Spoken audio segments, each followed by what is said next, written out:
Today marks the 25th anniversary of the Royal Palace massacre. As I am standing in front of Narayan Hiti Palace, I talk to people and understand what was King Birendra like. The deep emotional, cultural and historical ties that the kings had tied up with the people of Nepal today is unserved. As we can see, the Palace Museum is closed. The very place the shootings happened, the massacre occurred, and a lot of people were dead. But not only people, but a living God among the Nepali people. Thank you.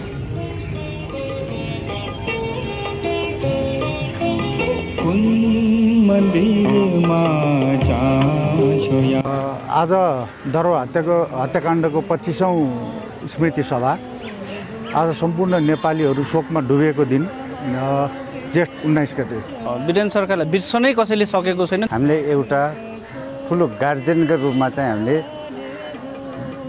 चाहिँ सम्झन्छौँ। अहिले देशकै अभिभावकको रूपमा सम्झिन्छौँ। हाम्रो आस्था र धर्मलाई अगाडि राखेर हामी चाहिँ यहाँ उपस्थित भएर दीप प्रज्वलन गर्न आएका छौँ।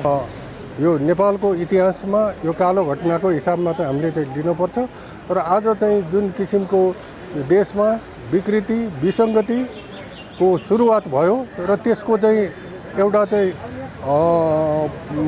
प्रस्थान बिन्दु भनेकै यो चाहिँ 58 साल जेठ 19 गतेबाट सुरु भयो भन्ने चाहिँ मेरो चाहिँ बुझाइ छ। प्रजातान्त्रिक राजा हो, जनताको लागि चाहिँ राम्रै सोच्ने राजा हो। एउटा अभिभावकै नभएको जस्तो घरमा एउटा घरको मुली त एउटा बाउ हुन्छ नि, घरमुली नै नभएको जस्तो एउटा कोही नभएको जस्तो चाहिँ नि एउटा राष्ट्र नै अहिले निरीह भएको जस्तो देखिया छ क्या। उहाँ जस्तो हामीले पाउन धेरै गाह्रो हुन्छ। राजा मध्येमा एक हासिल जस हामीले पाउनलाई एकदम गाह्रो छ भनौँ न, उहाँ जस्तो पाउनलाई त अब मुटुको घाउ भन्दा पनि त्यो वेदना भन्दा पनि एकदम कस्तो अब सम्झिँदैखेरि आँखाबाट आँसु आउँछन्, हृदय विदारण हुन्छ, भन्नै सक्दिनँ, भक्काना छुट्छन् क्या। त्यत्रो पिर मर्का छ। यसरी बुझ्नुहोस्, राजालाई त एकदम प्रिय विष्णु भगवान हो राजा त हाम्रो लागि त। तर अहिले हाम्रो देशमा कति नराम्रो ठुला घटनाहरू राजा नहुँदाखेरि कस्तो स्थितिमा हामीले भोगेर बसिरहेका छौँ। म चाहिँ वीरेन्द्र राजालाई चाहिँ उहाँको शान्ति प्रस्तावको, नेपाललाई चाहिँ शान्ति भूमि बनाउने एउटा प्रस्तावको लागि चाहिँ चिन्छु। तपाईँ स्वर्गीय भन्नुहुन्छ, मेरो लागि राजा वीरेन्द्र त कहिले पनि मर्दैन। म मरे पनि राजा वीरेन्द्र मर्दैन। उहाँ जतिको राजा यो नेपालमा कहिले पनि थिएन र हुँदा पनि हुँदैन। किनभने शान्ति क्षेत्र प्रस्ताव उहाँले गर्नुभएको थियो। भलै हाम्रो यो अहिलेको मान्छेहरूले उहाँलाई गर्न दिएन, तर यो देशमा शान्ति सुखी समृद्धि ल्याउन धेरै मेहनत गर्नुभएको थियो राजा वीरेन्द्रले। वेदले राजा महाराजहरूलाई साक्षात् नारायणको रूपमा मानेको छ र हामीले पनि नारायणको रूपमा पुजेको हो। उहाँहरूको सान्निध्यले हामीहरू आफूलाई गर्वान्वित महसुस गराइरहेका थियौँ।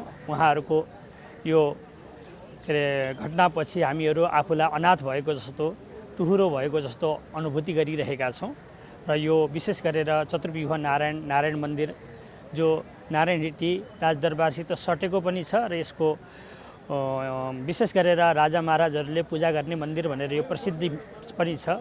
यो अत्यन्त सिद्धपीठ हो। यहाँ देशका लागि ठुला अनुष्ठानहरू भएका छन्। देशको सुरक्षा व्यवस्था र शान्ति सुरक्षाका लागि यहाँ नियमित पूजा आराधनाहरू हुन्छ। भक्त सज्जनहरूलाई यो धेरैलाई अवगत नभएको हुँदा म यो भिडियोको माध्यमद्वारा हजुरहरूलाई यो अवगत पनि गराउन चाहन्छु। यहाँ हजुरहरू नियमित आएर पूजा अर्चना गर्न सक्नुहुन्छ।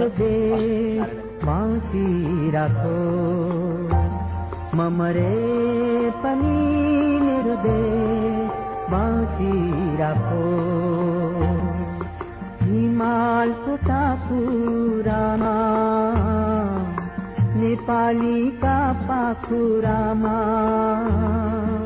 चन्द्र र सूर्य अंकित झण्डा फर फर नाचिरहो।